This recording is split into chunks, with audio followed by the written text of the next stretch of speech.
From the National Newsroom of the Canadian Press, I'm John Kennedy. Federal party leaders are capping off the second week of the election campaign with events in Nova Scotia and British Columbia. NDP leader Jagmeet Singh will be in Halifax alongside a local candidate, while then attending an Elbows Up Canada rally in Dartmouth before heading to Montreal. Conservative leader Pierre Poilievre will start his day with a press conference in New Westminster, BC. Canadians will decide on the country's new prime minister and the government in little over 3 weeks, with current polls from Leger showing the Liberals leading the Conservatives. There are still many unanswered questions for Ottawa police following the lone man taking over Parliament Hill's East Block on Saturday. The event prompted a public warning for people in the area to seek shelter and stay indoors, as police tried to get a grip on what exactly they were dealing with.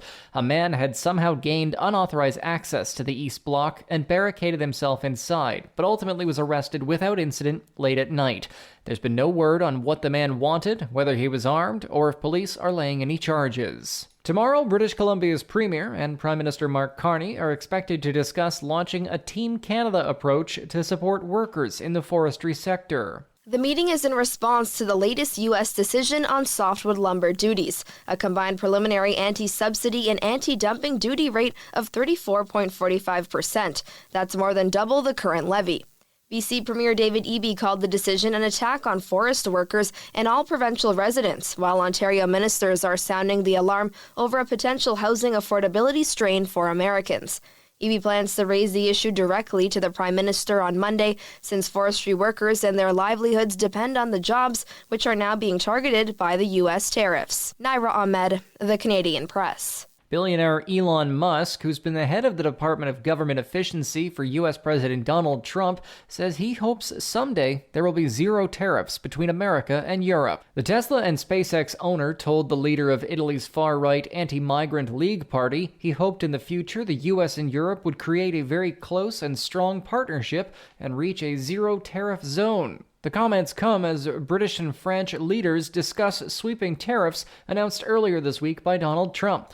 Another round of torrential rain and flash flooding has come to parts of the U.S. South and Midwest already heavily waterlogged by days of severe storms, which spawned deadly tornadoes. At least 16 people have been killed. In the West Plains of Missouri, one person trapped inside their vehicle had drowned after being carried off by the rising floodwaters. Mayor Mike Topliff reacted to the news. It's tragic when something like this happens. We have a strong community. It's time, we put the little petty things aside. We take care of the greater good right now. Forecasters are warning rivers in some places would continue to rise for multiple days. This is the Canadian Press.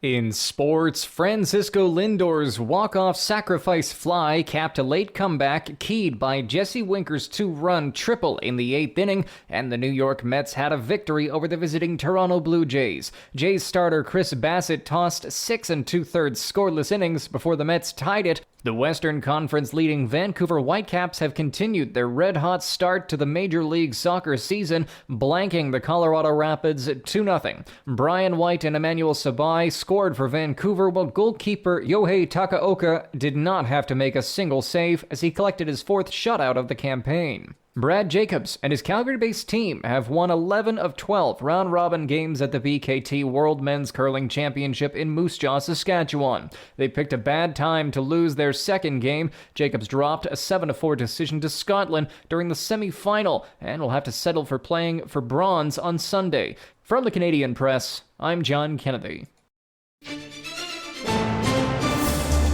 Thanks for listening. Don't forget to follow and subscribe. For more of today's top stories, visit thecanadianpressnews.ca.